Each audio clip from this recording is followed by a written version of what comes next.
Listeners everywhere, welcome to the Movie Show with Joel and Ryan, the weekly fix for your screen addiction and a trusted source for discussion of all things film and television. Please keep in mind that for the purposes of this podcast, Joel and Ryan are not acting as journalists, but rather fellow moving picture enthusiasts. All of their opinions should be taken as such. Also, please be warned that while Joel and Ryan may seem like petulant children, they are, in fact, adults who may occasionally use adult language. While they promise to bleep out all the worst words, it's a good bet you will still understand what they were saying. And now, with no further ado, here's Joel and Ryan.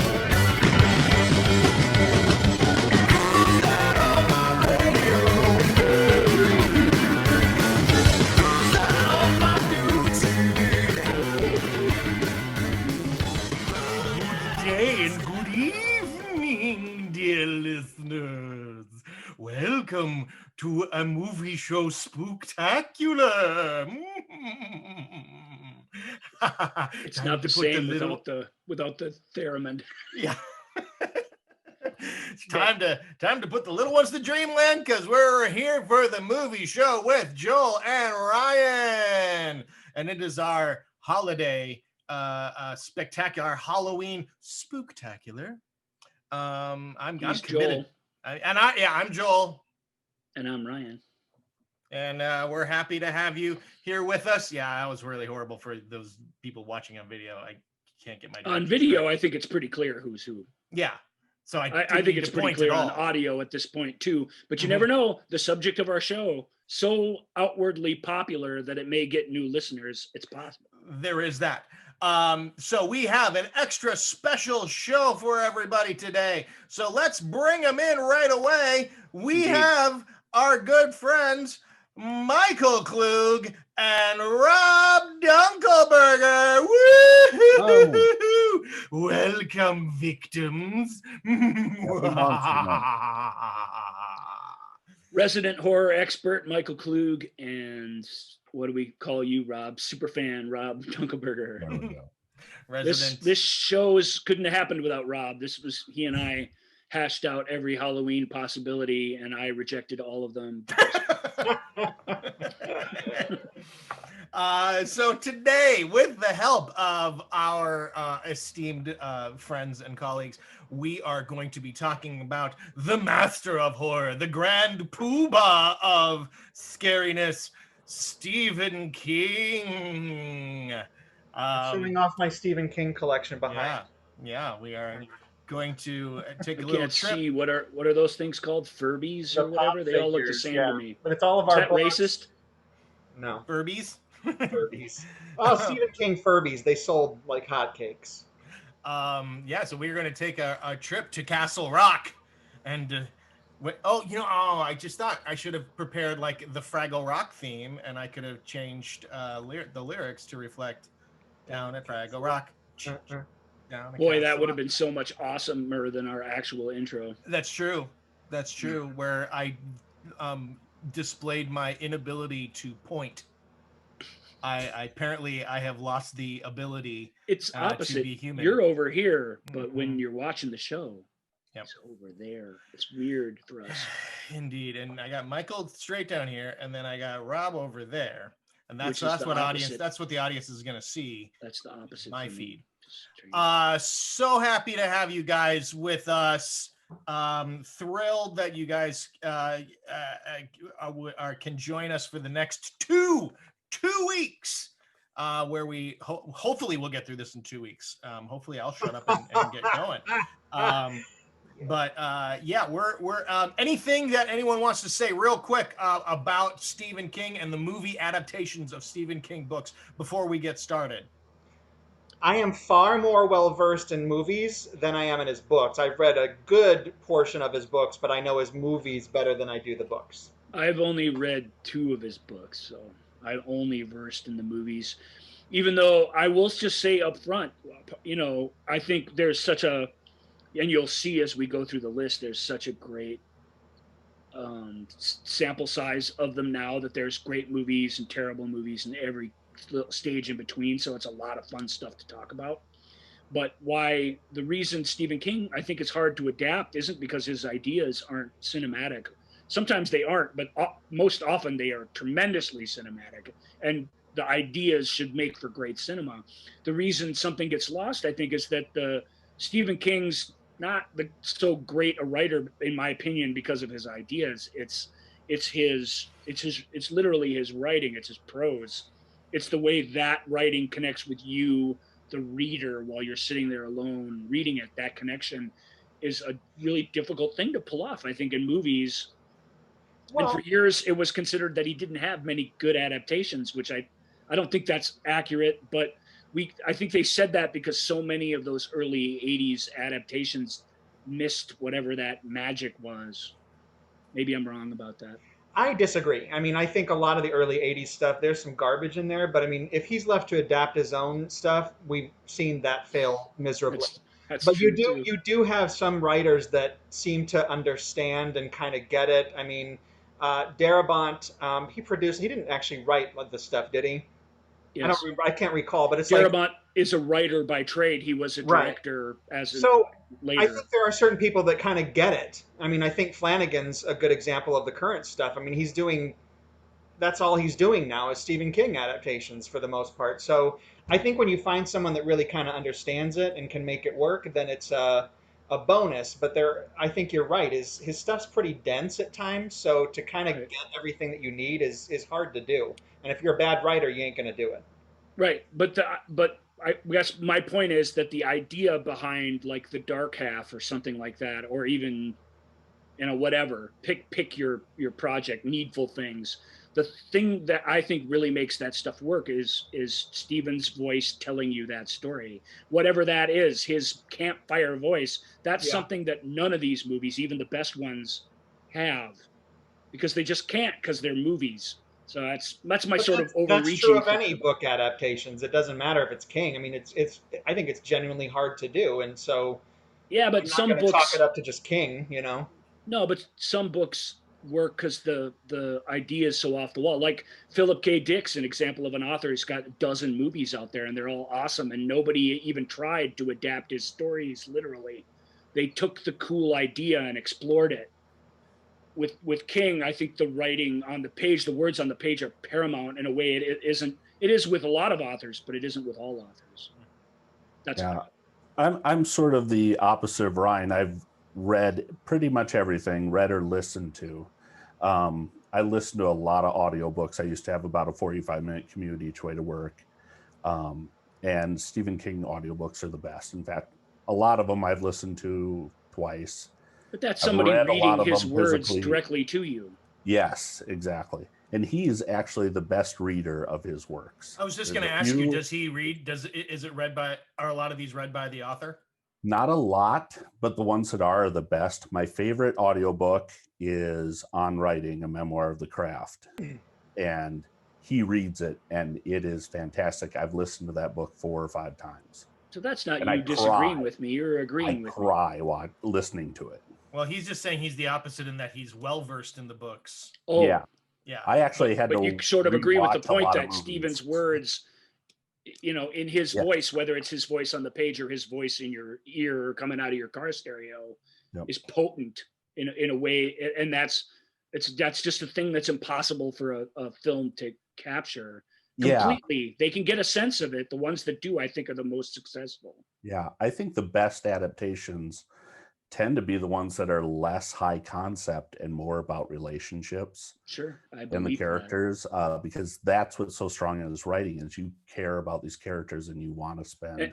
And without spoiling the list, I think the list bears that out. But we better get going. We got 11 movies to talk about. Real quick, I read a lot. I read pretty much everything Stephen King wrote when I was younger. Pretty much from It on. I think that It was probably towards the end of where I, when I kind of stopped reading him. Not because it wasn't very good. It's just I kind of moved on to other interests. Right. Yeah, and so that's just so that everybody has where we're all coming from. So let's get to the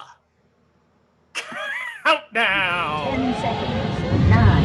9, 8, 7, 6, 5, 4, 3, 2, 1.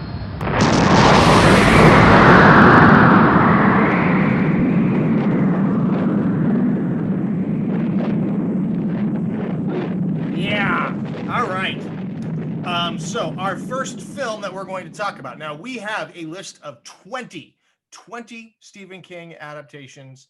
And boy, our lists that the four of us submitted were all very what's the word I'm looking for? Disparate. Very. I mean, there was lots of variety in these. And thankfully Ryan has his secret recipe of 7 herbs and spices to put how he puts all of these things together. I don't even know how it all works, but he does, and that's what's most important. So number 20 on our list is, you mentioned Mike Flanagan, it's Dr. Sleep. Dr. Sleep. Yeah, so Dr. Sleep is the much Sneaking anticipated in under the wire for Yeah. at the 20 spot. Maybe the most, I think it is the most recent movie on our list, because it's the most recent movie that, frankly, of any Stephen King book that's been out. That it is the sequel to The Shining, the beloved Shining. I will freely admit I have not seen Dr. Sleep, so I will turn it over to you guys to talk about it. Starting with Rob, who really advocates pretty hard. Oh, okay. Dr. Sleep. Okay. I must have had it higher. What I really liked about Dr. Sleep, I'm so glad it made the list, is it does an amazing job of adapting the book and making a sequel to Kubrick's film. Because Kubrick's film ends very differently than the book The Shining. And the book Dr. Sleep picks up where the book The Shining leaves off, and he does a fantastic job of staying true to the book while making small changes so that it flows naturally from The Shining. And I think it's not as great a film as The Shining, of course. What is? But it's fantastic job of figuring out how to make those pieces work together. And that's what's really impressive about it. And I've watched it twice so far, and look forward to watching it again. Well, again, the artist Flanagan handpicked by the author to create that adaptation. Well, I 100% agree. That was my main thought, Rob, is that it's very seamless in pulling both of these. I'll use Joel's word, disparate. These two worlds of the same universe kind of coming together and making it work. I really, really liked Dr. Sleep. I wouldn't say I loved it, and I don't think it made my list anywhere, but I was impressed. And I like I said earlier, I think Flanagan is, like you said, Ryan, he's been handpicked. I mean, he's already done, I don't know, 4 or 5 King adaptations. And so I think that's the strength of that piece, that it is able to do it. And so, knowing the book pretty well and knowing the film very well, it is a lot of those little Easter eggs of like, so the whole time you're watching, you're just giggling because, there's that and there's that. And I think the most interesting thing about Sleep for me, I don't remember the character's name, but the lead villainess. Maggie the Hat. Yeah. I thought the performance and the character were outstanding. She's I thought she top was flight actor Rebecca Ferguson, so good. And hasn't been allowed to play a role like this at all. So the fact that she dives in and bites off the whole thing, and she's fantastic. Well, I mean, I told Joel when we were doing the preview for that, there's the moment where she's like, you're gonna, whatever she says, the badass villain talk, you're gonna die screaming or whatever, and the little girl goes, we'll see who screams. And it's I was like, that's it, I want to see this really bad. No, because I didn't want to know too much, and I haven't read the book of this, but I was a little wary of this kind of supernatural, completely going in this new direction, still using everything that we understand about the Shin or the Simpsons. But it's like, and I wasn't bothered by that. Like, it felt organic to me, which is, I've used that term a million times, but that's very important to me. Like, if it just feels like completely you've missed the mark, then it's like you failed. But no, it worked. It seemed to kind of go based off of what we knew.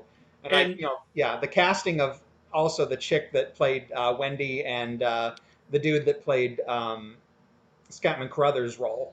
Mhm. I'm like, you really you made it work. I didn't question it, you know. Right. Mhm. Yeah. And what's interesting is the ending of Doctor Sleep is different from the book, but it's very similar to the ending of The Shining, the The book. film. Yeah, Oh, it's so ending to The like Stephen Shining, the King book. got his Shining Okay, ending in film Ah, that way. Interesting. well, you're treading on dangerous ground there. Yeah, Sir. I know. But that's, I mean, Spoiler. again, that goes to what Michael's saying. All After the this fact, juggling spoiler act alert. is very satisfying. Mhm. Have you both seen the 3-hour version of it? That's supposed to be the version to watch. Not yet. Yeah. No. You have, and would you Yep. agree is that a good place to start? Or Yeah, I would start with that. Go ahead and watch that. that's good. We always Cool. like to talk about the different versions out there and the different choices. So No, it's a really well done film. It wouldn't have made my list, but it's solid. Excellent. would Well it have done. made your top 20? I mean, here it is at 20. Yeah, Yeah. I guess I think probably it would have made it. If I would have expanded the 20, it'd probably Yeah. be in there. Yeah. Just as a little insider baseball, we all did top 12 basically lists, and we didn't need more than that to get Yeah. to this point. So Right. All right. So, moving on from Doctor Sleep, number 19 on our list. I believe we have me to blame for this one. Oh Lord. But this one definitely jumps out at you as Yeah. a Joel only. Yeah, and but there is a legit reason why I like this film, and that is, well, I shouldn't say I don't, but why I put it on my list, and that is the heartwarming epic, The Running Man. Oh boy. If you're watching this on video, just skip back 15 seconds and watch Michael's face as I say The Running Man. No, I'm sorry, I got to interrupt. What's the line from The Simpsons where Danny DeVito makes the leash for the children and the voice activator? This leash. Both. I'm This sorry, leash demeans us Joel. both. That entry demeans us all. I'm No, sorry. the Okay, thing go about on. here's why is it is the whole point of The Running Man, the short story The Running Man, was to sort of have this natural extension of reality television and game show television game show television in that era of the 80s and the the 80s was a time when movies were getting more and more violent and video games, that's when we started having the all the congressional hearings on video games and stuff, and the Running Man is a natural, it's a logical extension of where those times were going, and the movie version of it, I think, does a really good job of capturing that weird that obsession with it, and the lengths that we go to create a narrative that is palatable to a mass amount of people, and some of its uses of essentially deep fake technology of the time I thought that was pretty.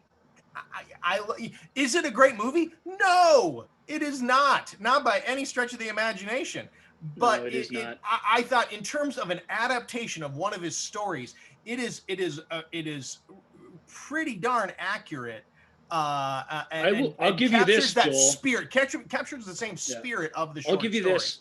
Michael Paul Glossier, or Paul Michael Glossier, I can never remember, the dark-haired one in Starsky and Hutch, directed that film. Oh, Wait, I'm sorry, really? Yeah, he directed Cutting Edge and a bunch of other pretty decent films too. I didn't But know he was that. brought in as a last-minute replacement as director on the film.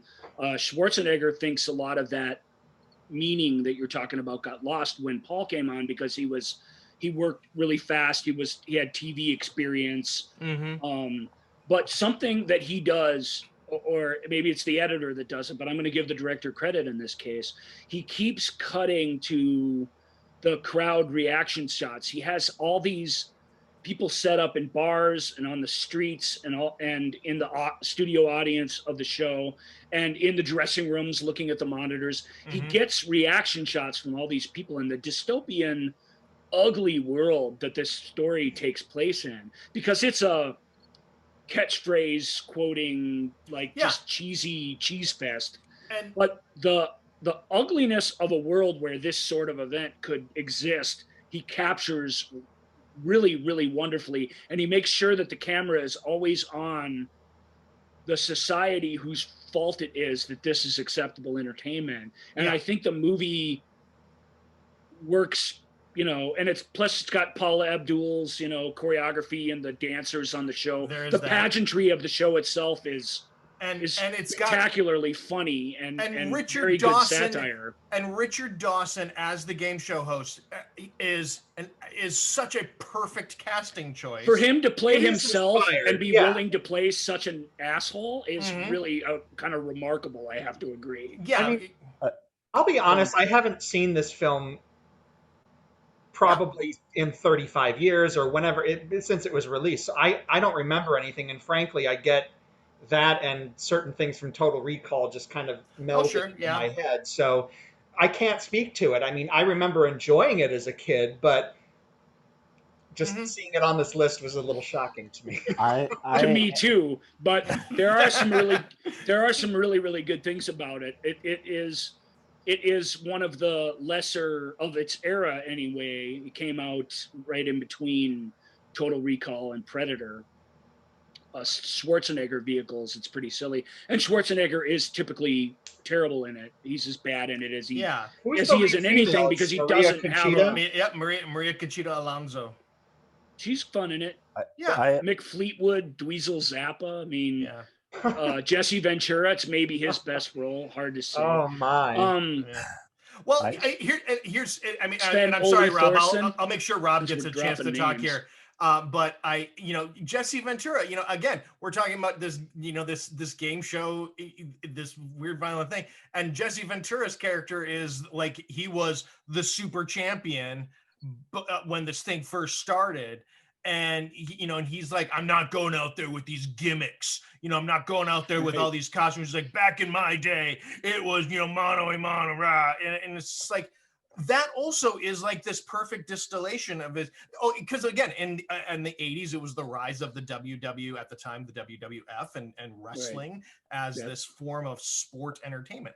So, Rob, I want to make sure you get a chance to talk. You've been trying to jump in here. I just wanted to say I watched this last night. And wow. It would not have made my top 20, but it was a lot of fun.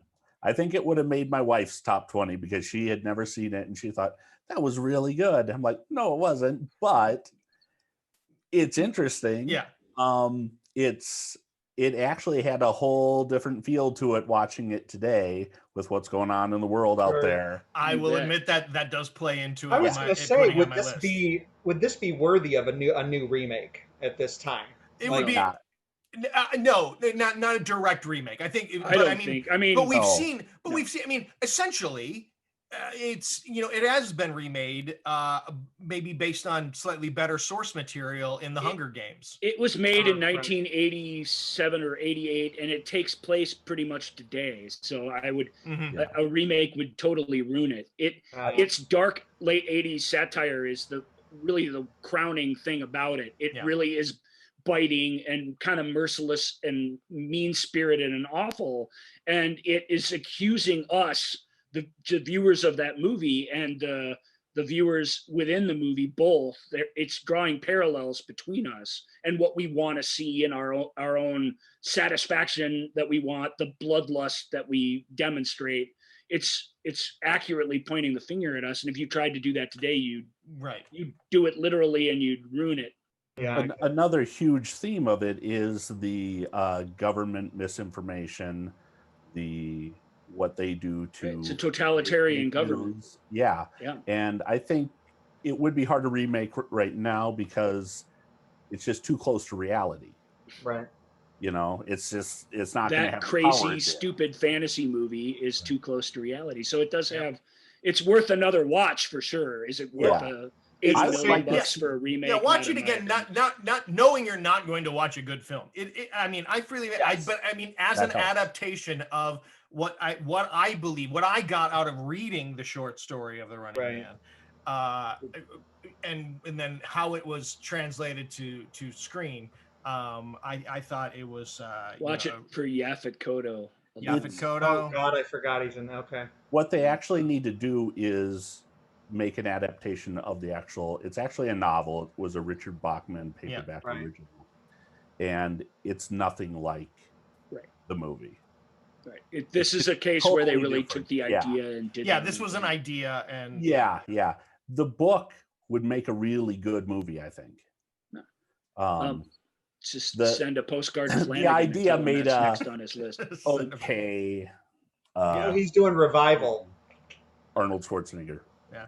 All right. So we talked the most any four people have talked about The Running Man in the history of anything, of podcasting, of anything. All right. Next up, number 18 from 1989, Pet Sematary. Okay.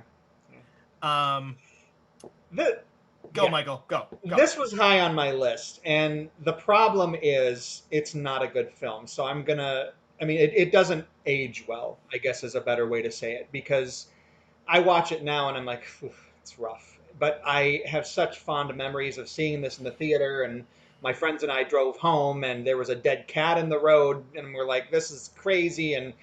But there's a lot of good. I mean, Fred Gwynne is 100% amazing in everything he does in this film. And I think that's a big draw for me. These are the worst parents ever put on film. I mean, you're idiots. I hate you. You're stupid. You brought this on yourself. But there are some still lingering images after this many years that still, I mean, Zelda, for one, is just, God, no. And of course, the animatronic gauges in the end are just horrific. So I think I just saw, of course, the remake, and the remake is actually a pretty good movie, and I actually would say it's better than the original. It's just me. But I did put the original on my list because it's nostalgic and I love it, and I know it's bad, but I can't help it. When we put you guys in the waiting room, we talked briefly about this because I did the math wrong here at the bottom of the list and had to fix that with Joel while you were away, which this movie was affected by it. But we got it right for the list. Rest assured, this list has integrity to it, everybody.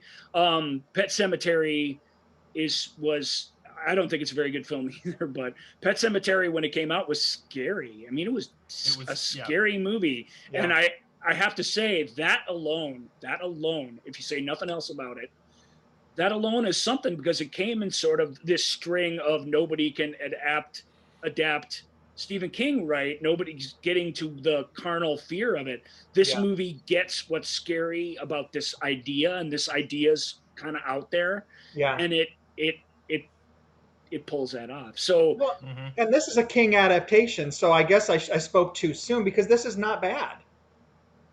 I mean, the corniness and the cartooniness of his eccentric characters goes a little too far. But like you say, when Stephen adapts himself, you tend to see that. You see it anyway, even when he doesn't, because some of his characters, his ensemble casts in particular, they're so wacky and weird that it's a fine line cinematically. You want to keep that essence of what they are, but you don't want to go so far with them that you don't believe them as people at all anymore, or you divorce yourself from the proceedings. This film gets that balance right, and like I said, it's a terrifying idea. The young parents, there were a lot of young parents who saw this thing, or soon to become, couples and stuff. And I mean, that it was a date movie that really worked because as like you say, as stupid as our main characters are, you can relate to it. You can relate to their desperation, and even if you disagree strongly with their decisions, you can sort of get where they're coming from. That motivation is on display in the film that makes a difference. Well, there's two things in this film. I'm sorry, I want to interject, but there's two things in this film. Like I said, there's images that are still creepy to this day, but there's two things that still greatly upset me. And one is the kind of fight at Gage's funeral, and the coffin falls, and it's great family drama, and you see the kid's arm. I'm like, this is fucked up. This is so this is so messed up. And it's Michael, like, even now now, I have to 30 go back years, and when I edit the see whole that, show. I'm sorry. When I see that, it upsets me immensely. It's Mhm. And the effed other up. There's thing no that question. the Yeah. other thing that really gets me to this day, and not upsets me, but just terrifies me, is Judd's flashback tale of Timmy Baterman. That scares the crap out of me, because Yeah. that kid with it, pulling at his face, and ugh, Yeah. just gnarly. It's a scary. It's yeah. a scary movie. That's why. So respect. And This one- and once again, it's so good. Fred Gwynn, so good. I watched this yesterday as well. Okay. Wow. I watched this during the day with George because he was off school. And I was actually surprised at how decent it was as a film. Like, the directing was competent, the Mhm. editing was competent, Oh yeah. all of these things. Whereas The Running Man, you really, I mean, you made a good point, Ryan, about how cutting back to the audience, and those things are where, but it felt like in the 80s they just pointed cameras at things and had people run. Right. It's an And whether it It's an looked good or actor not- director directing a movie for sure. Yeah, exactly. What's interesting about this one is this There's was a no novel he mood never even wanted to To publish. The Running Man. He had this in his desk drawer, and he had to fulfill a contract with a publisher, and so he just pulled it out to be done with that contract with that publisher. He just thought it was too dark Mhm. because it's based on an incident that actually happened where he got his son right before he ran out in the road and got hit by a truck. Oh, God. And that central idea is just so dark and disturbing. For a parent, particularly, I think you feel it very keenly. And he just felt that's really dark. I don't want to expose people to that, and then he did. And What why? was it? Maybe you know this, Rob. I'm curious, because I remember reading somewhere about King, and it's either Cujo or Pet Cemetery, but that he had to stop writing, or it was one of those children's fates that he's like, I can't, like, he had to kind of shut down for a while or something, because it was one of those two that I can't deal with this, and he just had to stop or something like that. And I was like, geez Louise, that's intense. That sounds familiar. I think it was probably Pet Cemetery, and that, and maybe he pulled it out and finished it off so that he could send it. But there are so many things like that funeral scene. I mean, that's in the book too, and it's just like a lot of brutal stuff emotionally. Well, and the problem, though, as I look back on it, I mean, God bless them, Midkiff and Crosby, but they're not good in it. They just can't sell it. They're not very good in anything, honestly. No. So, yes, God bless them. They are part of our childhood memories in a lot of different ways.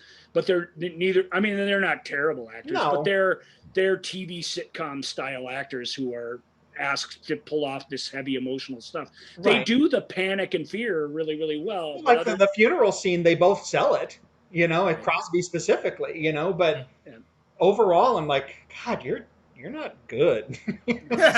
No. I have to agree. You're not good. And I'm sorry, the little girl is nails on a chalkboard in that film. I'm like, oh my God, just shut up already. Anyway. All right, so let's move on to number 17. Number 17 is, this is a classic. I gotta admit, I kind of felt like this might be higher on the list, but it's a testament to how good some of these other movies are. But it is John Carpenter's Christine. This movie was only on one list. So if you thought it should have been higher, you have only yourselves to blame about it. No, I did not have it on my list because I've seen it twice. I remember greatly enjoying it, but it's not something that I have a deep connection to. So I gotta say, I think that's pretty much sum up my feelings on Christine too. This is a movie that was, frequently watched when I was in high school and stuff. And then but I'm like, yeah, okay, it is what it is. So Well, that's Christine, the interesting. story is what it is, but the filmmaking on display in this is so much better than all these other movies we're talking about down here. Doctor Sleep accepted. I haven't seen that, but I'm expecting good filmmaking there. But compared to Pet Cemetery and sure. definitely compared to the next movie we're going to talk about, which I won't spoil, which compares to this film in a lot of key ways. Mhm. The filmmaking is so much better. The images that are on screen, the way the music's married, it's just the cinema stylings of Carpenter. Sure. This is one of his best made films. It's as far as filmmaking goes, it's in my top 4 Carpenter movies. Yeah, I will say the story though is challenging. It's a little different. The kid who gets a car that he kind of becomes possessed by, and it's played by great acting by everybody involved, but particularly Keith Gordon. Sure. Who not only goes from being a kind of nerd to being a cool kid, he goes from being a late 70s nerd to being a mid 50s cool kid. And that's a wild and amazing transition to watch as an actor. Christine is a possessed, right, 57 Plymouth Fury. Yep. It's about a possessed car. 58. I'm sorry, it's 58 Plymouth Fury. 58 Plymouth Fury. It's about a car who views itself as a young man's girlfriend, and she's a completely psycho girlfriend, and the car commits all these murders. And this movie has. I mean, and again, I'm not super familiar, and when we were kind of discussing that this is the shows we were going to do, I'm like, I do want to revisit this. I feel like, there's something I want to see. In the spirit of that, Sony has put out, first by Twilight Time, but then it sold so well that Sony put it out themselves. Sony has a 4K remaster issue of this out on Blu-ray, and it elevates the film. Any John Carpenter movie, when you've watched it on TV growing up and you first see it in widescreen, sure, the change in how you view the movie is profound, and that's definitely true in this case.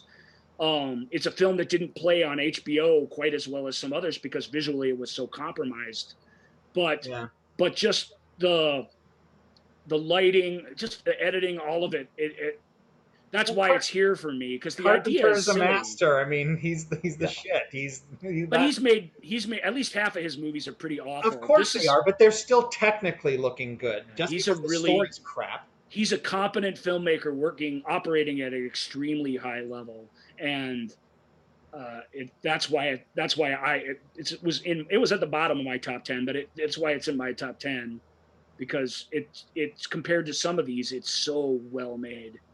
I think, I've read the book, but it really feels like the idea, at least, is given a lot of honor. Rob, maybe you can speak to that. It's a pretty faithful adaptation. The problem is it's just not one of his better novels. But I watched this again last week, and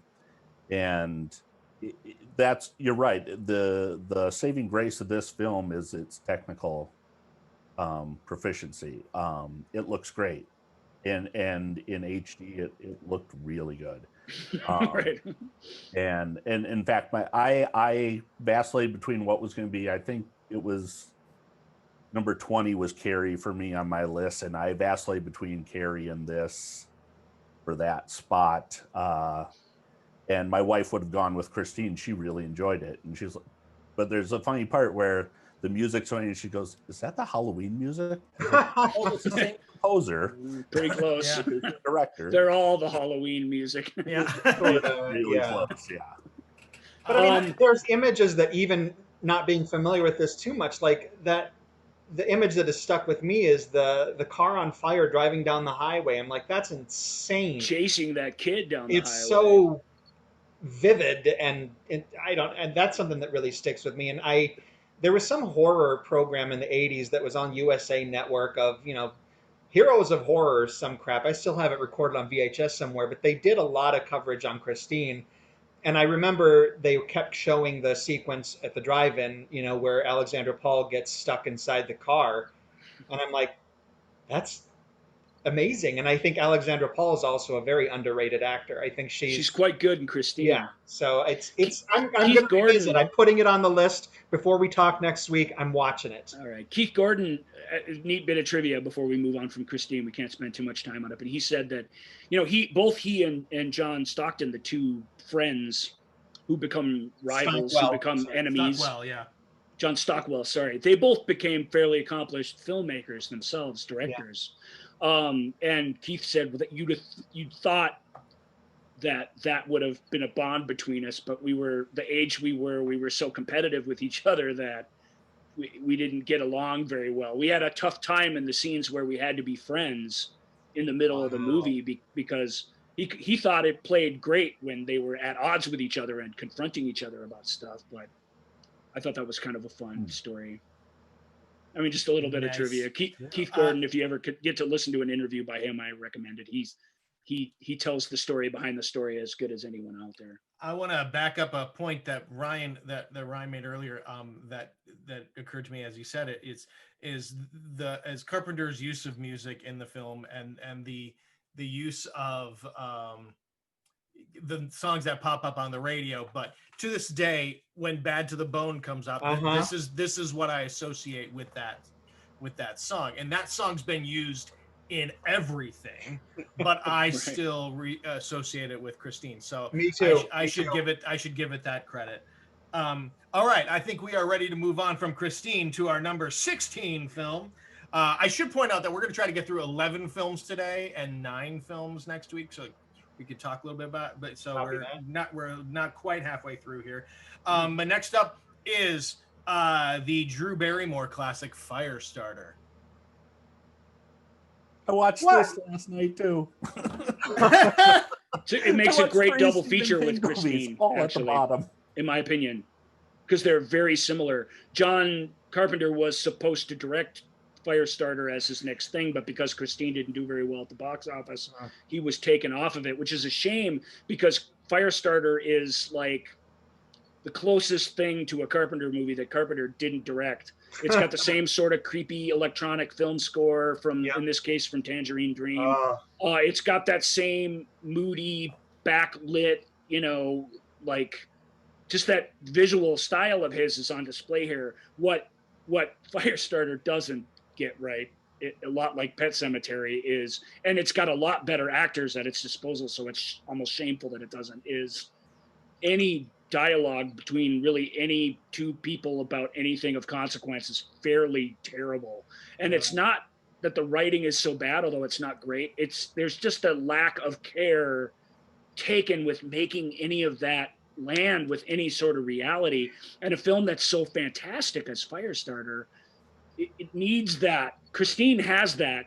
Firestarter doesn't have it. That said, Firestarter, it's just a remake of Carrie in most ways. Things are shuffled around, but structurally, it's the exact same. And the ending of Firestarter, not to just skip to the ending before we talk to it, but even it's so off the wall and so well realized from a let's just say fire is not easy to do. And fire in 1984, you had to use fire. That's probably a blessing because the fire is the villain and it is absolutely terrifying in this film. I think I'm scared of fire. So, it works on me, even though there's a lot of things about this film that are my history with this one is also extremely limited. I've seen it twice, but the first time when I was a teenager sampling every horror film I could find, but I saw it, I want to say maybe 3 or 4 years ago, and I was blown away. I'm like, this is really awesome. Like, I loved it from start to finish. I've always loved the Tangerine Dream score. Like, I think it's me too. So just moody, and I'll just listen to it on its own. Mm-hmm. But I was impressed, one, with the relationship between the David Keith and the Drew Barrymore, the Charlie character. Like, I thought it was beautifully done. I thought both of their performances were just crazy good. Like, I'm watching this, and I'm like, I can't believe that I never embraced this as a I have the child. opposite effect. I see Wow. what they're going for, and I appreciate it for that reason, because they're not bad actors. But Drew Barrymore is a young woman who knows way too much about acting and yet doesn't have the like experience to actually act. So she's making all these actorly choices. I actually use it as an example of a bad child performance Interesting. because the kid really gets it. She gets the filmmaking process and the storytelling process. She's not allowed to just be a kid as a result. So it's like a loss of innocence. I want to in the do this performance? again. And all her things, all the daddy, just. See, nothing Keith, like that stood out Keith for me. also is pretty good in it. He's well cast in it, but it's like they took every big take that he had, and that's what they put into the movie. It's all overdone. It's so interesting because none of that stood out to me in a bad way. Nothing like that. It doesn't ruin the odd to movie. me. It just makes it operatic and over the Got top it. in a way that I wish it wasn't. Who Got it. directed it? Mark Lester. Mark Lester, yeah. Because watching it yesterday, I was struck. I just thought it was a terribly directed film. It looked It like is. a TV movie. It is. Carpenter would have done so much more with it. It He would have would've, looked like a film. Certainly. Yep. He would have. Produced So I by would flip Dino these De because the Laurentiis. filmmaking's so better in one. But Firestarter, in defense of what Michael's saying, Firestarter was on my list too. It wasn't on you guys' list, Michael. So it affected me. What's scary about it is still scary in it. Even if the acting is over the top, at least it's memorable and fun. Martin Sheen is fun. George C. Scott is crazy and ridiculous, but it's fun B-movie stuff, and it's all there in the film for you can buy into it or not. It's up to you. But when I watch Firestarter, I choose to overlook what I think is its excesses and enjoy them because Art Carney, that's enjoyable stuff. Yeah, even it's if a film that lacks subtlety. Right. That's the It has problem. no Like, they subtlety picked- whatsoever. They picked the clip or let's take this take because you were really acting there. Exactly. Thank you. That's what I But agree. I mean, again, I'm speaking from little knowledge, but you're talking about no subtleties, but I don't agree with my, again, limited knowledge of their father-daughter relationship. I recall vividly that being very powerful and intimate and believable, and so maybe if I revisit it, I'll see it another way. But that's something that I remember really sticking with me. Like, wow, you nailed it. Yeah, I don't know. Um, I don't think I that they wouldn't did, and rewatch I it. think the tragedy is that they had the tools there to really pull that off. I don't think David Keith's bad in it. I think he's good. He's betrayed somewhat by the filmmaking. My take is the same as Rob's.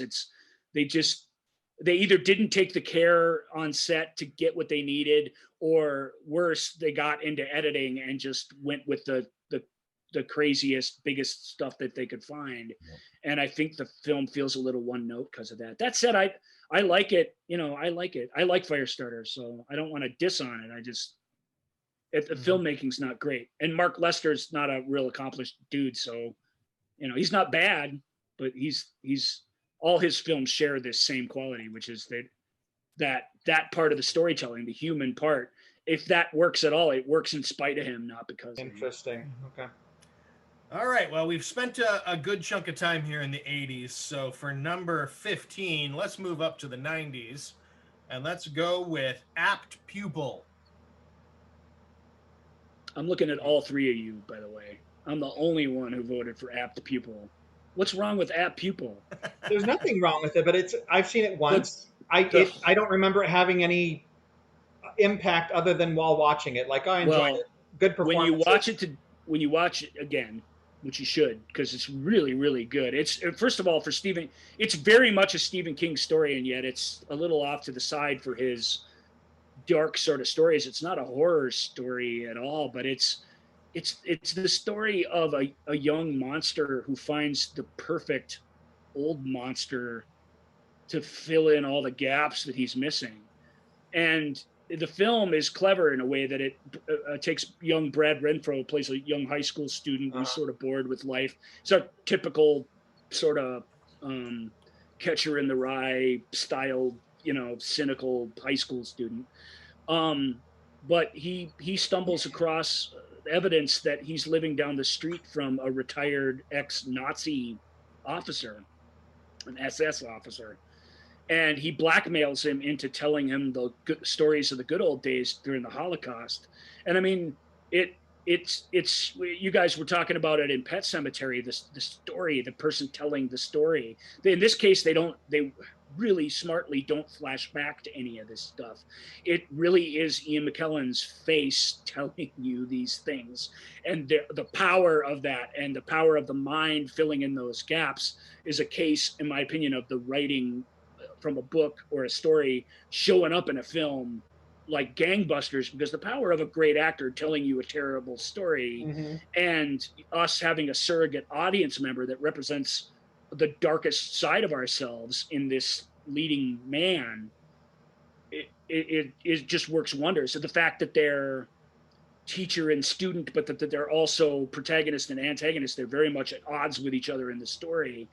It creates tension that just runs through the whole thing wonderfully. There's a few things I don't like about it. I think I think if they'd have made his girlfriend like if they'd have made that a realistic relationship instead of some sort of cynical take on a silly relationship, that the consequences of it would have been a little more tragic.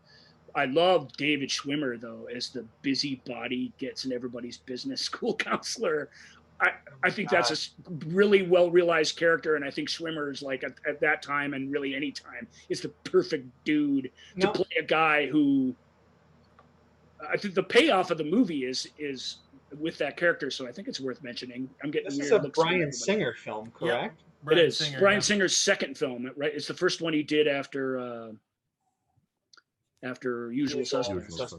I would like to revisit this. I mean, I didn't remember disliking it, just that I enjoyed it, and then I don't remember anything. I the same thing, Michael. I saw it once. I remember thinking it was fine. Yeah. I can't really remember. It was so close to being screened over the last 2.5 weeks. It always became. It was a good movie in its time. In the modern age, the parents who have raised a demon through no fault of their own, but who continue blindly to advocate for him at every step of the story. Yeah. Like this is stuff in our society now that he's hinting at back then that is chronic and it's huge societal issues, you know, the way the school system interacts with them. But it's really Ian McKellen as this old crotchety personification of pure Nazi evil that carries the day. Renfro is really good in a very difficult part as well. All right, I'm gonna watch it before the We'll next. have to revisit. Yep. Real quick, this movie was many times Hollywood has tried to make this movie, and initially for the was it Dussander part. James Mason was originally approached. That's a good pick. Then he died. Richard Burton was then approached, and then he died. It's not bad. In '87, the production on the film with Nicole Williamson. That's a great choice. That's a good, I like Nicole Williamson and Ricky Schroeder, although not a very subtle guy. And Ricky Schroeder as the in the Renfro role. I like that. But then that week, that movie ran out of money. And by the time they got more money, Ricky Schroeder had aged too much. So this was a movie that Ian McKellen wouldn't have made in a million years, except he trusted Bryan Singer. He saw Usual Suspects and liked it, and so apt people. All right, so moving on to number 14. This is a movie that apparently may get a sequel. I don't know if it's a sequel movie, but it's a sequel book apparently, and that is Cujo. Michael, you and me with the Cujo love. Well, and let me tell you why. Because you guys, who was it? Somebody said something very TV movie-esque on one of the previous entries. Yeah. Mm-hmm. Cujo's very TV movie, okay? Yeah. Just the way it looks, it never looks terribly cinematic, but Louis Teague. That's right. We'll get into that some other time. But cinematography by Jan de Bont. Yeah, no, he's no joke. Right. And Charles Bornstein, who did the Nightmare on Elm Street score, I believe is also the composer here. Yeah. But what sets this film apart is Dee Wallace and Danny Pincharo. Yep. There is nothing better than the two of these in this film. Danny Nothing. Pincharo is the classic case of an actor who doesn't know he's acting in a movie, and because of that, he's awesome. Well, It's the opposite of Drew Barrymore, or frankly, the opposite of later period Danny Pincharo. He's great in Cujo because he's allowed to just be a kid, and it's that's something we have to give Lewis a little credit for, because capturing that isn't always the easiest thing to do. Well, you also got to give Teague credit for the last 40 minutes of the film are in a car. Right. And he keeps it interesting, and it's still it. I remember seeing this when I was a child, and this movie scared me to death. You know, it's like it was really intense. But I think again, it's Pincharo, but Dee Wallace. I mean, I bow to this woman, especially for this role, because I mean, it's as physical and demanding, and she had to be on emotional highs for I'm sure 3 weeks of shooting every minute. I'm like. And she pulled it off. And, you know, Donna Trenton's a really interesting character. You know, she's got this history of what's going on. And and I love this kind of creep show, Tales from the Crypt-esque, you know, she cheated. She's trying to change her life, but now she's got to pay for what she's done. You know, it's karma in a way. And, you know, that's the power of the film. I don't think it's necessarily the best film ever.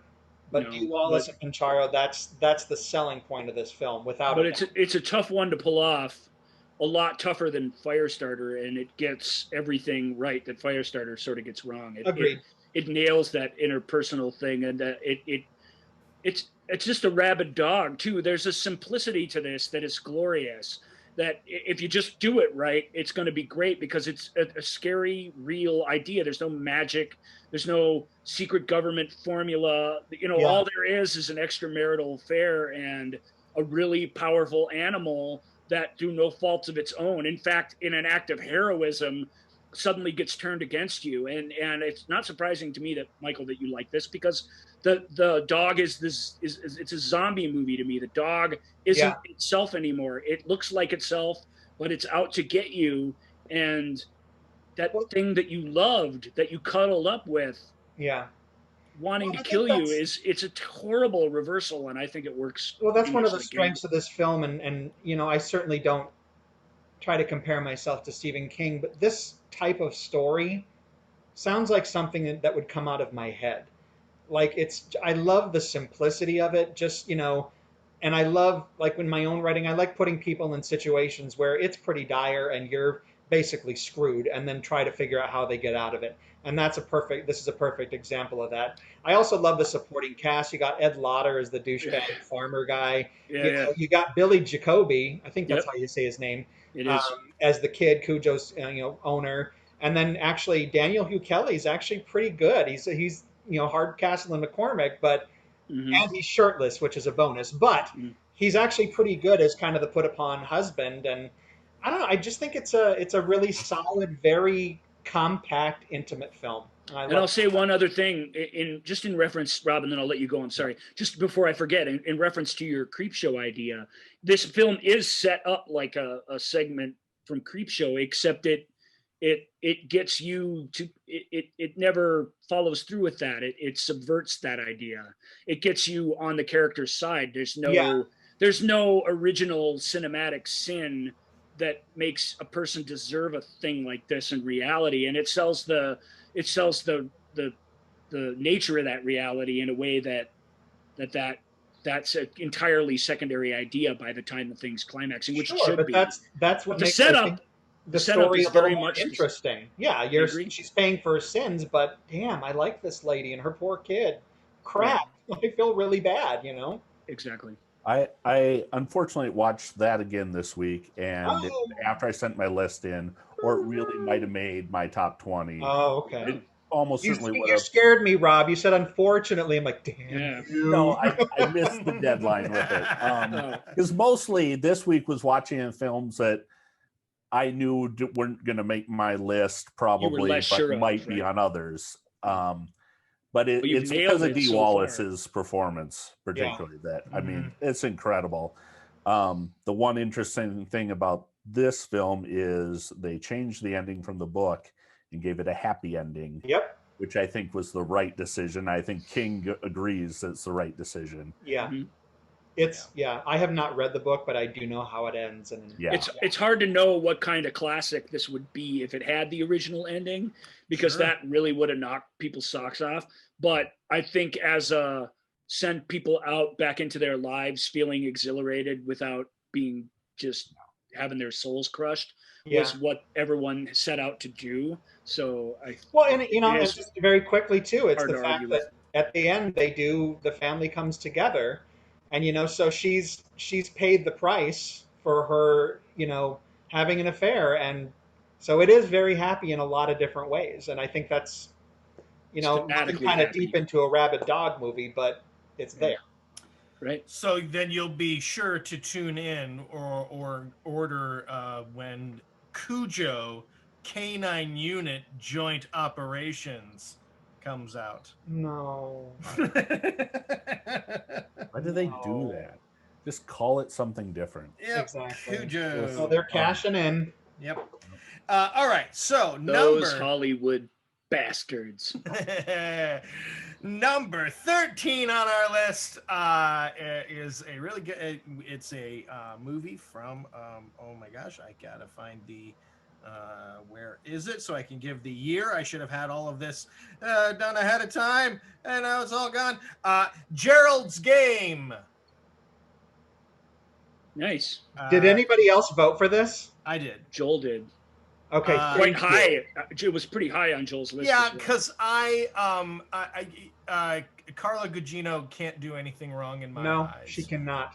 She's extraordinary. I love in Gerald's her Game, I have to say. So, So if you can, just take a second. I know this is mean to do this because you guys want to talk about the merits of this and everything, and we'll make sure you get a chance to. But what happened in Gerald's Game? I've seen this twice now, and I just don't. It's like I'm not following it. What do you mean? Like at the end? Yes. To me, it's a movie, and then it's some other movie that I just don't get. Please let me explain. I don't want to take too much time, but I read this book upon its release. This book, beyond anything I've ever read, terrified me in ways that I could not explain. So I'm like, they can never make this into a film. I don't know how they can ever make it a movie because it's not. This is the great Mike Flanagan again. It is. And that's why when I saw the film, I'm like, what's the line from Jurassic Park? The bastard did it. He did it. Yeah. That's what I saw when I saw the film. I'm like, holy crap, you made this palatable as a film. And you were very true to this book because the book's terrifying. But to speak to what you're asking, Ryan. Without totally ruining it. The ending in the book I thought was remarkable. Mm-hmm. It did not translate well to film, sadly, because I thought the rest of the film was very powerful. It didn't ruin it for me, but I just feel like I don't know what I'm even watching. It feels like the ending to a different movie. And that's a cliche that we say a lot on the show. But in this case, I really feel like, why are you doing this to me? I feel like this was clicking, and now I don't know what planet I'm on. Have you read the book? No. The book explains it's beautifully done in the book, and it's actually in the book when you have that. I'm assuming we're talking about the same thing. When you have the revelation of what has just transpired, right, or what the realization is between these two characters, in the book, it's stunning. It is stunning because it makes you understand as a reader what could or could not have been in the entire rest of the film. Sure. And it didn't come off well in the film. I'm glad to hear you at least say that it didn't come off well because it alienated me from the film to a certain degree. In the book, it is the coolest idea. Like I literally went, oh my God, because it means so much, and it just didn't work in the movie. So yeah, read the book and you'll it's very pleasing. All right. It's there in the movie. It just. You concur with that, Joel? Yeah. Also, I was looking at Carla Gugino a lot. Carla Gugino's and really I was good. looking at Bruce Greenwood a lot. Sure. He's shirtless at what 67 years old through the entire thing, and give me the living room. That's all I'll say. He's older in that movie than Wilford Brimley is in Cocoon. Yeah. Yeah, But you know what? Michael says the same thing about Cocoon, though. Give me the living room. Oh yeah. Give me the Brimley jumping Brimley. off the But diving board. this I'm going to give myself diabetes. Diabetes. This is what's interesting about Gerald's Game, is because there's a scene in the book. Joel, you've read the book, right? No, I've never read the book. Jesus. There's I'm sorry, but it's like the book is there was a line in the book that I literally gasped out loud. It's one of those wonderful patented Stephen King one sentence paragraph where you go, "Oh my God." But anyway, there's this long sequence in the book which is something that literally made me gag while I was reading it because it's so disgusting. And they pulled that stuff off in the movie. They made it work. And I'm like, again, Flanagan, whatever you do, I'm always going to have this here to show you translated Gerald's Game, and I never thought it could be done. Well, I don't think King thought it could be, and then when he saw that it was, that's why you've got this relationship between these two people. Oh, sure. I think he just was like, this is the guy. Smart. All these years, and I've found the guy. This is it. Oh, and by the way, obviously Mike Flanagan and Henry Thomas now have a very deep working relationship. Sure. But Henry Thomas in the film, I thought was a revelation. Sure. Well, he's been good in a lot of things. Really upsetting. Mm-hmm. Yeah. Just, I mean, obviously with the baggage that he brings with him as, Elliot, but seeing that in that particular actor was very unnerving. In the scene itself, it is, but geez Louise. Yeah, for me, I saw this. I want to say, how long ago did it come out? 3 years? 3. Yeah. Yeah, I saw it when it came out and was amazed that they had adapted that book and they do it very successfully. When it came time around to make the list, I was surprised making my short list at having 37 movies that I thought were, there's merit to this. This isn't crap. I knew I'd be paring it down, so I let a lot of things in. Yeah. And so for that one, I don't know, it felt too soon to revisit it because there were films I hadn't seen more recently. And I just thought, that's not going to make my top 20, which is what I turned in with honorable mentions. That didn't even include everything that was, of merit. It might have made my top 20. It didn't make my top 12, but it's good. I mean, it takes you on a ride, and even though I found it flawed and found that it didn't, like, I didn't connect with it the way I wanted to, and those expectations, unfortunately, that whatever your expectation just going into something, can affect the way you kind of rate it afterwards. I still felt like I watched something pretty wild and cool. Yeah, I now I want to revisit it again. Well, I just want to make one last point. One of the problems in the film version for me, because knowing very well, because I've read the book 3 or 4 times, is understanding who is there. Mm-hmm. And immediately, and knowing exactly how that character looks based on the book, I'm like, please don't cast, is it Carol Strachan? Is that how you say his name? I don't know. The guy from the Addams Family played Lurch in the films. Mm. Oh, sure, yeah. That and he's on Star Trek Next Generation. That actor, I'm like, please don't cast him because that's the obvious go-to. And then when I see the cast, I'm like, all right, they cast him. You should have gotten the guy from It and Mama. Bring him in. But anyway, that was a really big distraction for me because the character is so enigmatic and creepy and weird. It just kind of takes away because, it's Lurch, Yeah. I thought that was a poor choice in casting. Not that he's a bad actor, but he's too obvious. That's it. Well, there you go. All right, let's move on from Gerald's Game. Did I mention Carla Gugino is in Gerald's Game? Oh, yes, you did. It can't be the worst casting, though, if when you read the book, that's who you pictured, right? But it was too obvious. I get it. Yeah. But I'm just saying, sometimes casting people can't help when the obvious thing is right there in front of them. I mean, you can sympathize. But again, baggage. It's about baggage. Mm-hmm. I get you. So for our number 12 film, we'll probably go fast on this one because unfortunately it's a movie directed by one of Michael's least favorite directors. He's going to throw a fit here. I forgot about this. But it's our number 12 film is Creep Show, directed by this guy named George Romero. How dare you have this? Romero. Okay, who else had this? Because I'm so happy. Or is it Nobody just else me? had this. This was so high on your list that it ended up this high in the top 20. Come on, man. It was so close. This is a pairing of two horror geniuses at their prime. Nobody else had That's it, buddy. all. And you get the Okay. dance of Ed Harris in the first sequence. So there you go. My problem with I'm going to let you talk about Creepshow because Creepshow is a movie that a ton of people like. So I have two problems with it. One, I don't buy into simple morality tale horror stories. I think they're stupid.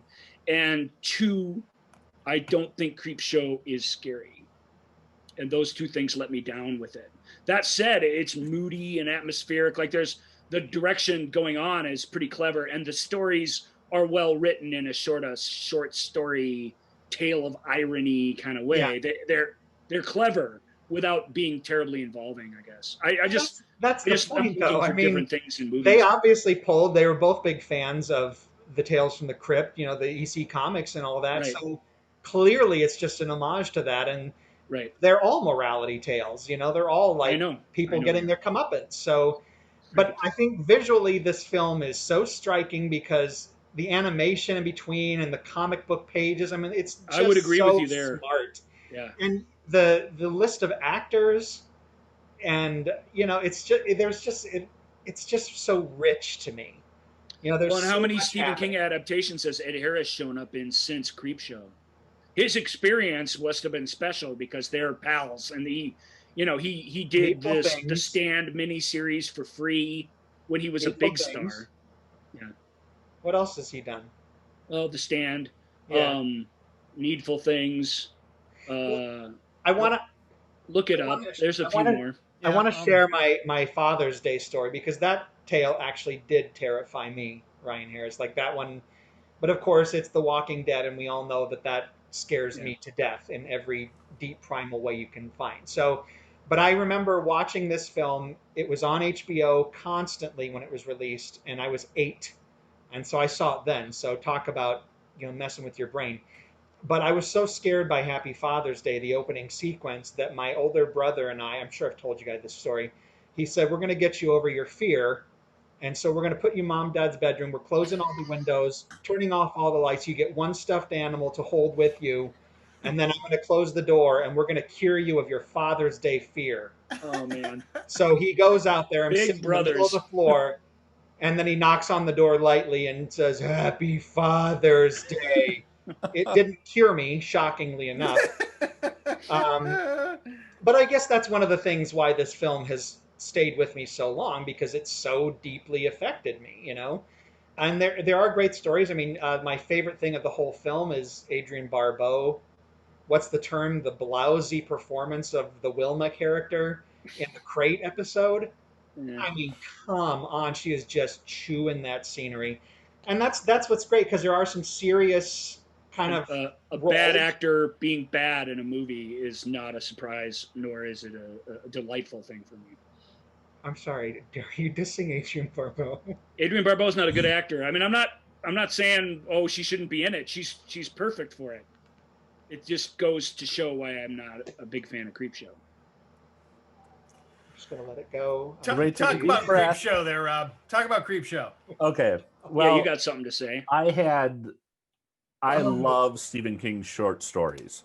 If you're ever going on a road trip, those are great audible books.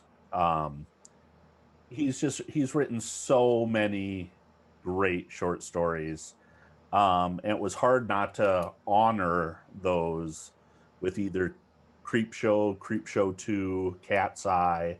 Mm-hmm. I think I relented and put Nightmares and Dreamscapes in my list, which I'm guessing is not going to come up. Good but guess. You're That's a solid guess at this point. yeah, I assume so. Spoiler alert. But I love an anthology film. I love the Mhm. old Tales from the Crypt, Vault of Horror, Yep. all of these films and TV shows and everything that do that. Twilight Zone, all that. So why didn't you vote for Creepshow? That's the best one. Well, actually, I thought Nightmares and Dreamscapes, those 8 episodes of that series, there was some really good stuff in there.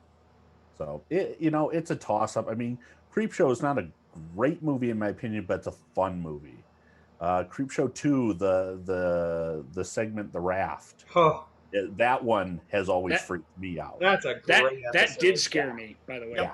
Nothing in Creepshow comes close to that in terms of the intensity of it. And frankly, one of the best things, even for me, about the Raft episode is that particular actor's naked boob. It's a pretty good boob. I'm just saying. We don't like to talk about boobs here on the Solid. sorry. movie I show think that's channel, the and it quote makes me nervous. takeaway from this episode. Solid boob. But I mean, Um, to close out, Creepshow is a solid movie. I think, yes, it is more As- fun than well done, but it's Michael- a great good Well, time. it's pretty well done. It really Yeah. is King's stuff and not Romero's that I think Romero makes about as good a movie as anyone could out of that material.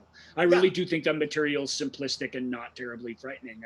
But I didn't see it. I saw it when I was a teenager. I was probably a little Yeah. less impressed with that sort of thing Got at it. that point. So Michael, as a Romero aficionado, speak briefly, if you could, about like what is how does this rank among Romero films, or what I mean, is this this? would probably be in his top 10. I mean, he doesn't have a huge output. We all know that. Mhm. But, I mean, because Romero did a lot of crap. I mean, so you can't deny that. But, I mean, Creepshow, I think, is leaning toward his best.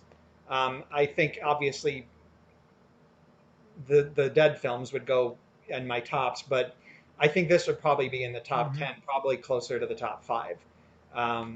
Because it's so purely joyful and goofy, and I disagree, Ryan. I think it is really frightening in some things, and I think some of the kind of more Wait. serious things, like the end of the Jordy Verrill segment, is That's- sad as hell. that's the best part of the movie. It's I agree. so sad, When and you set people up to deserve to be punished and then you punish them, I really find that sort of storytelling irritating. I mean, I fundamentally dislike it. So the fact that I I'm get giving it. Creepshow any props at all, you just I have get to take my word for it. It's good. It's as good a version of that as possible. But Well, I think it's only Romero's. I think he only had 2 studio films. I think because this is Warner Brothers, which I'm like still to this day surprised that this was something they did. Yeah. And then of course Land of the Dead was Universal. But I'm glad that he was able to still kind of, both he and King, be themselves in a studio film.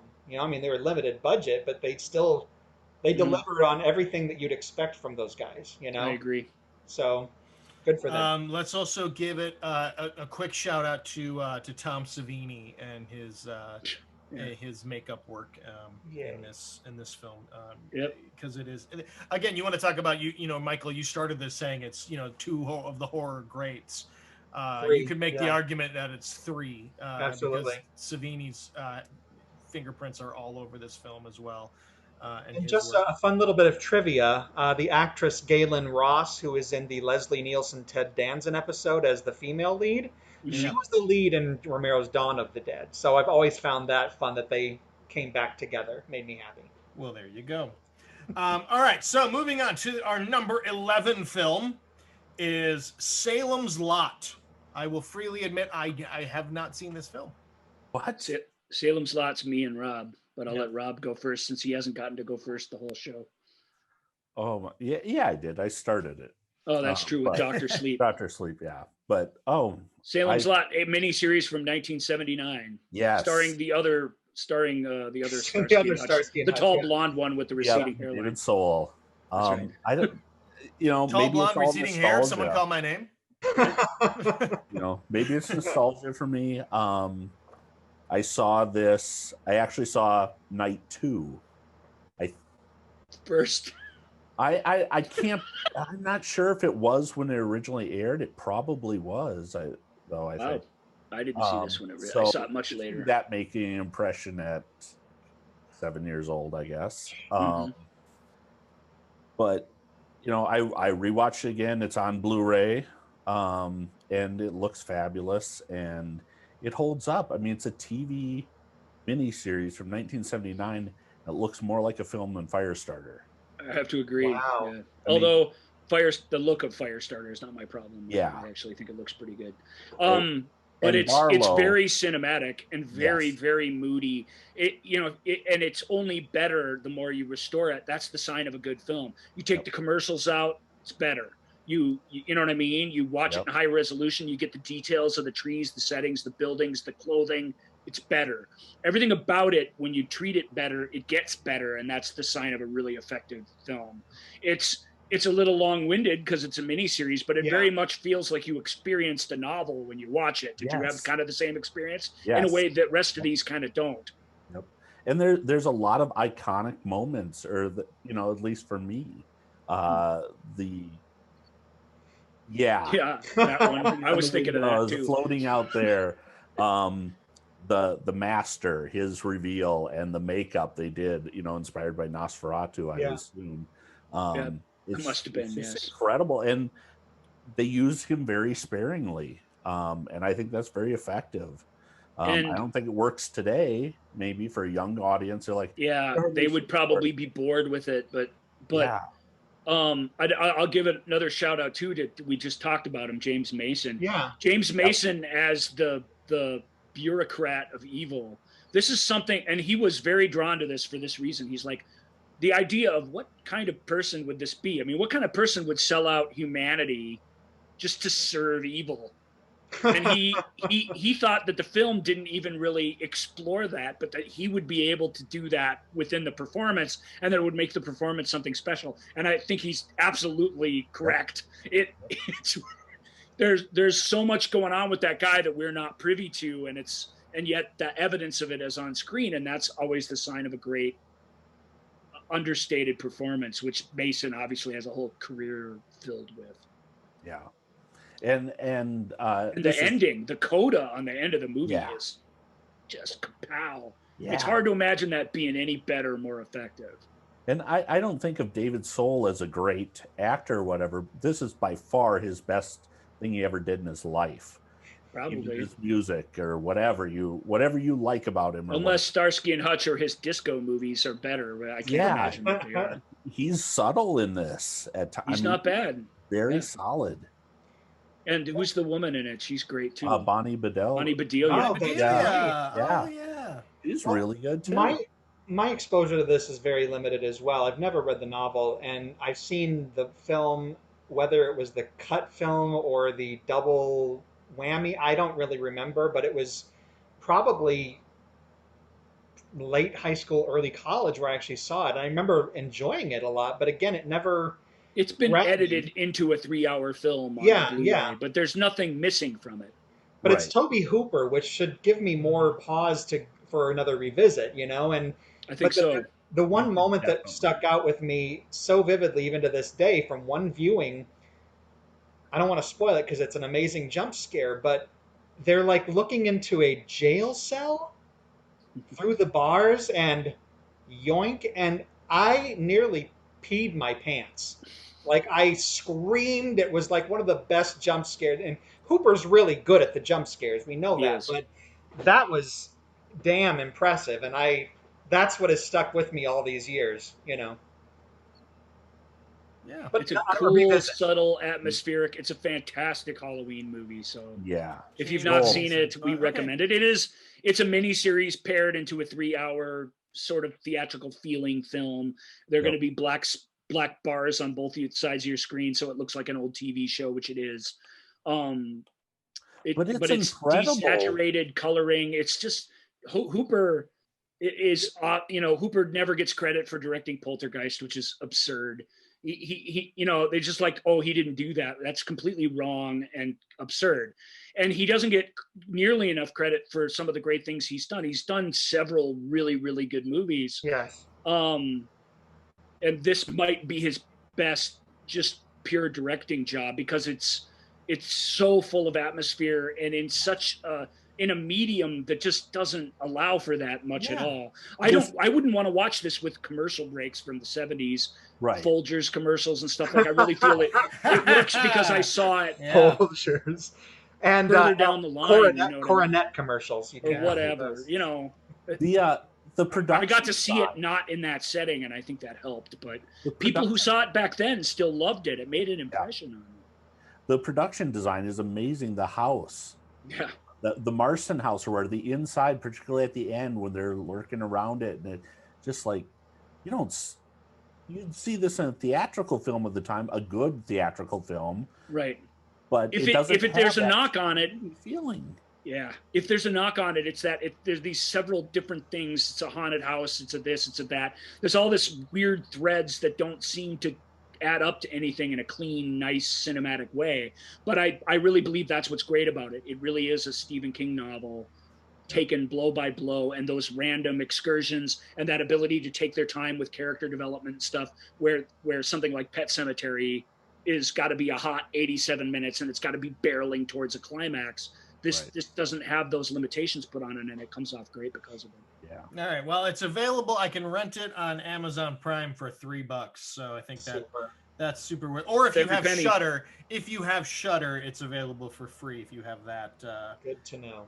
Be careful streaming. not to see the 1990s miniseries version. Oh, Salem's Lot with Rob Oh, Lowe. Rob Lowe was. Yeah. I think I watched it. It wasn't horrific. No, was no, it? this It is isn't. this is No, the It isn't, Toby but it Hooper. Doesn't just compare. just be careful not to watch that one by accident. Got it. That's Yeah. relative It was a to this. sequel It's from not Larry good. Cohen in the mid '80s, Oh, which is that's dreadful. terrible.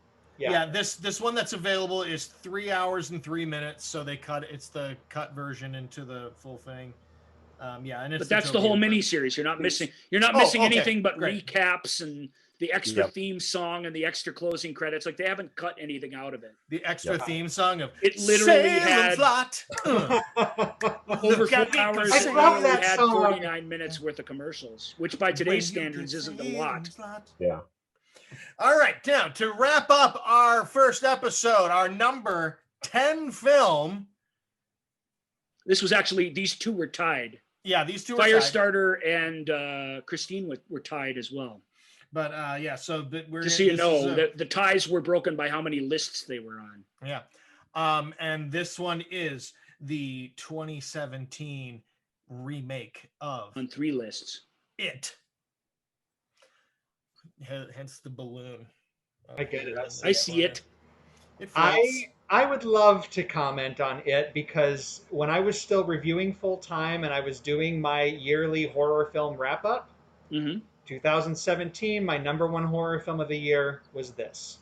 People went nutsos when this movie came out.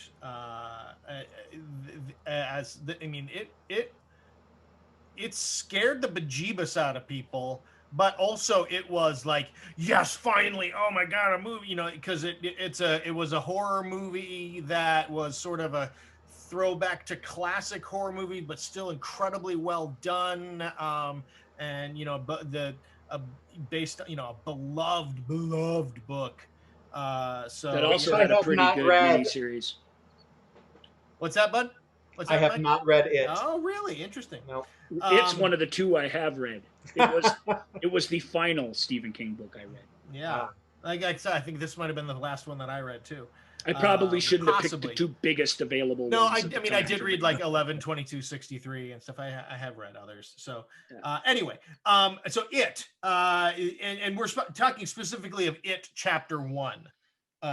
So Right. Yeah, because the second one was crap. was it? Well, Oh, I don't let's know. not go that far. Garbage. Anyway. Such a To be Um, fair to the second one, which I haven't seen yet, I'm about to see it here for Halloween. But to be fair, one of the cruel things that It Chapter 1 does is that it takes the best and most compelling parts of the book and leaves out everything else. The cool thing about the novel, of course, and this is a novel I've actually read so I can speak to it, is the back and forth. It's the split Sure. time periods. You get these people as adults, you get them as kids, you get reveals very carefully choreographed and shown to you throughout the story in that way. And it's what made it an unfilmable book. As a movie, it'd be a 5-hour movie, which as it is as movies, it is that it's about 5 hours. Yeah. It was a pretty decent, although understandably PG rated, you know, miniseries in 1986 or ish. And that's a good, because that gets to a lot of the cool things that are in the novels, at least from a character standpoint. But the fact that this takes the flashback scenes only and tells that story in a linear way is great. It's what makes it so great. That's the best stuff. And the fact that and it's also what makes it a great movie, because it would really struggle to be even a 2-part movie in the brilliant way the novel is set up. But it sells out a second movie, which there was going to be because the material existed. Yeah.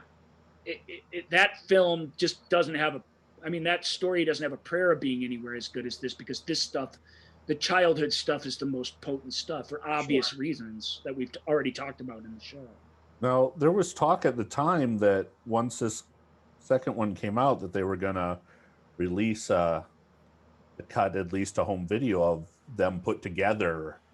That's what I was going to ask. I was going to say, now that they're both out, you gotta, even if it's a fan made film, someone will do a. I'm not going to watch a fan made version, but if somebody cuts that, if the production team, if they think it's worth it, if Warner's thinks there's a nickel in it for them, and they do that, I would watch that. Not even if Topher Grace does it. If Topher Grace puts together an It cut where he cuts. I had planned, after we saw the sequel, which I think we only saw maybe a couple months ago. We saw it during quarantine. It came out last September. Yeah, right? So it's not an old. So movie. it's not old, but I was like, okay, I'm going to finally sit down and read the book. I have yet to do that because, of course, it is such a monster. Mm-hmm. Haha. But it's the interesting thing. I wanted to share this with you because when I was still reviewing full time, I actually got to do a press roundtable with Skarsgård and the director, and I think 3 of the producers and the writer of both of them, I guess. But we gotten to see the press screening first, so obviously we could ask them more specific questions. And I told them, I said, "Look, have you guys discussed Oscar?" And one producer's like, "What?" He got very like, what do you mean? And I'm like, well, there's some worthy Oscar things here. I think Skarsgård should be up for Best Supporting Actor. I mean, that opening sequence with Georgie in the sewer it's iconic. Unreal. It's unreal to me. It's iconic. It's a for all time horror movie moment. Period. It is. Nothing will ever change that. I mean, when Elwood and I watched it, we're like, that's legendary. That sequence was so horrific and so well done. And Skarsgård, where are you going? Because of course he does the eye thing on his own. That's him. So one of my fellow reporters is like, do the eye thing. So we're sitting there with Skarsgård, and he's like, mm-hmm. But anyway, I brought that up, and they were, I think they felt like I was jinxing them by asking. Because I'm like, it's really good. I wouldn't, I hate everything. So anyway, that was a fun little. You do think an inordinate amount of things should be nominated for Oscars, though. to the point that the Oscar categories would have to be expanded to be 25 actors per category to satisfy. And your point, Ryan Harris? If you want to nominate somebody, you got to pluck somebody off the list. That's the only fair way to do it. That's all I'm saying. I think Skarsgård was still worthy, even now. We went and saw this in the theater, my wife and I and the kids, which are at that time mid-teenagers, so we weren't. So you're not a total evil parent, just a slightly evil parent. Yeah. I brought the 6-year-old and sat him down, and I said, "You cry, you leave." Well, they had all seen the TV miniseries a few years before or whatever, so they were excited to see it. And we all loved it or whatever, and my wife loved it, but it messed her up for 10 days. Yeah. For 10 days, her heart didn't beat right. She can't see It Chapter 2. Mm-hmm.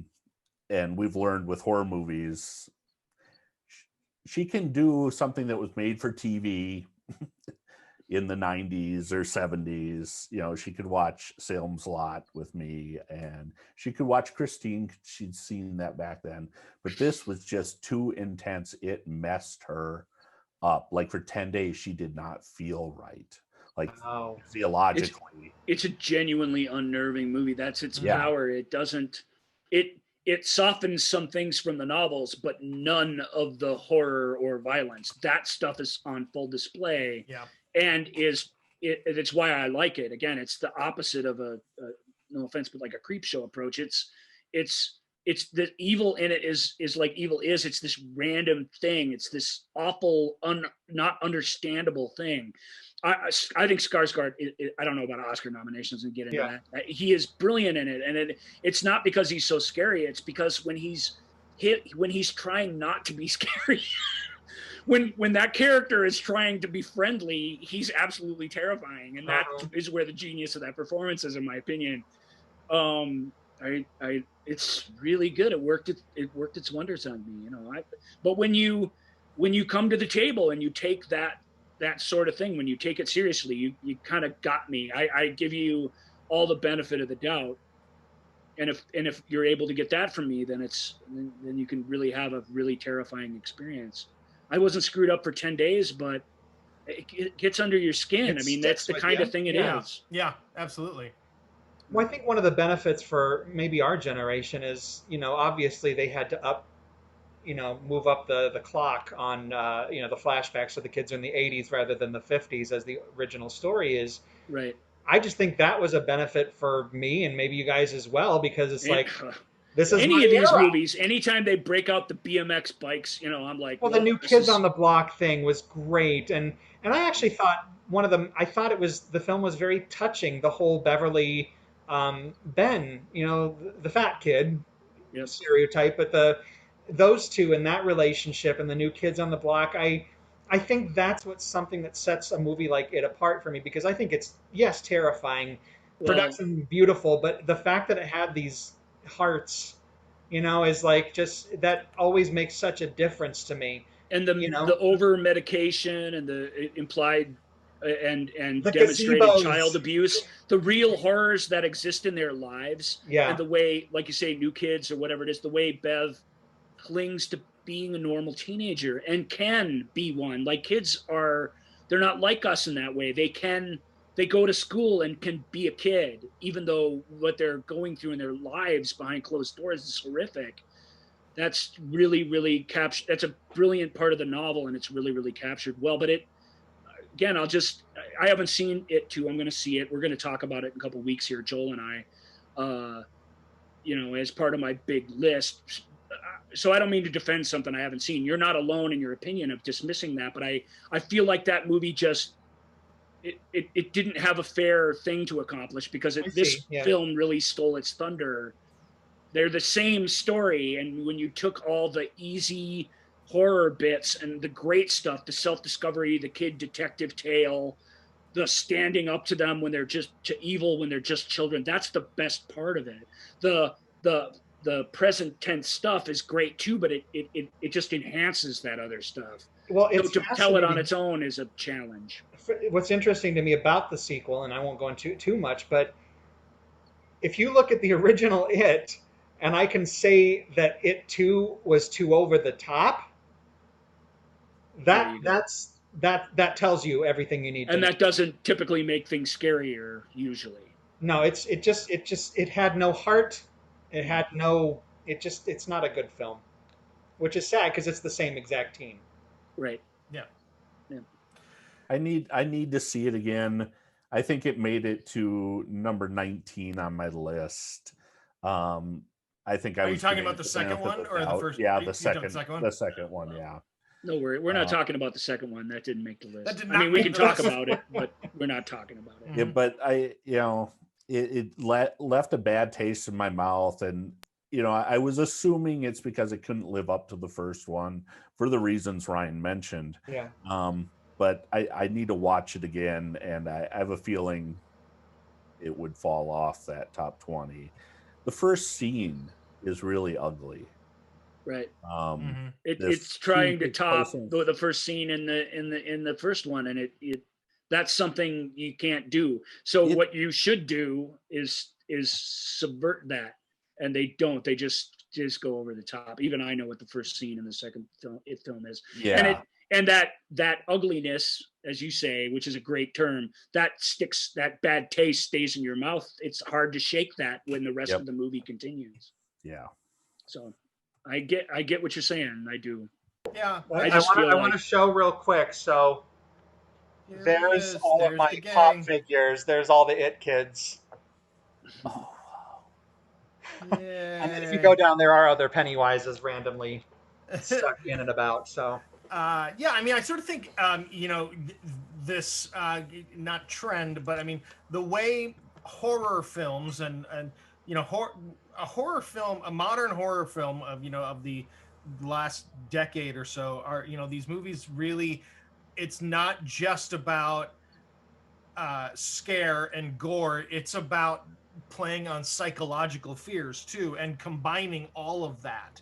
So it's that even you can more about yeah, that. yeah, and so that you still can have some jump scares and still can have some incredibly it may be gratuitous violence, but the it is the filmmakers wisely are tapping into the psychological fears and really messing with people's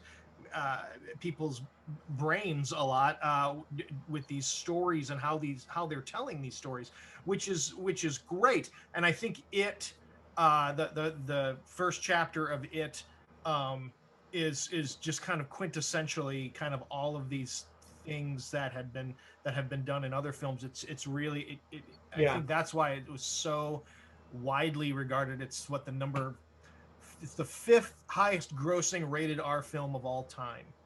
And because it really, I think the book itself struck a chord with people, and and they did a really terrific job recapturing that.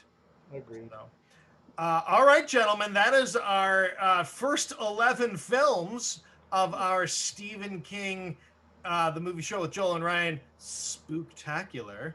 And and we of course can't wait to continue this list. Of course, if you want to reach out to us, not these two know exactly how to reach out to us and do it frequently, but if you have don't thoughts, reach out to them, leave them don't alone. reach out to They're them. busy. If you have a message you need to get to Rob and Michael, send it to us, and we'll make sure it gets to them. We'll get if with it's their worth people. getting to them, we'll send it to their people. Maybe. And of course, there you might can be an autographed 8x10 in it for you, but we're not making any promises. Yeah, and of course, you can do that at askjoelandryan@gmail.com, at Ask Joel and Ryan on Twitter and Instagram, and the Movie Show with Joel and Ryan page on Facebook, and the Movie Show with Joel and Ryan page channel on YouTube, which if you are watching this, you know where that is. If you are listening to this, you can see our faces, and you'll see the Pennywise Funko Pop and everything. So so thank you all so much for joining us, and we will see you next week for part 2 of the Stephen King Spectacular on the Movie Show with Joel and Ryan. Have a good week, everybody. Thanks, everyone. Thank you for listening to The Movie Show with Joel and Ryan. Remember, all views and opinions represented in this podcast are personal and belong solely to the speaker and do not represent those people, institutions, or organizations that the speaker may or may not be associated with, unless explicitly stated. None of these views and opinions were intended to malign or deceive. And now, here's the producers, circa 1982, to play us out.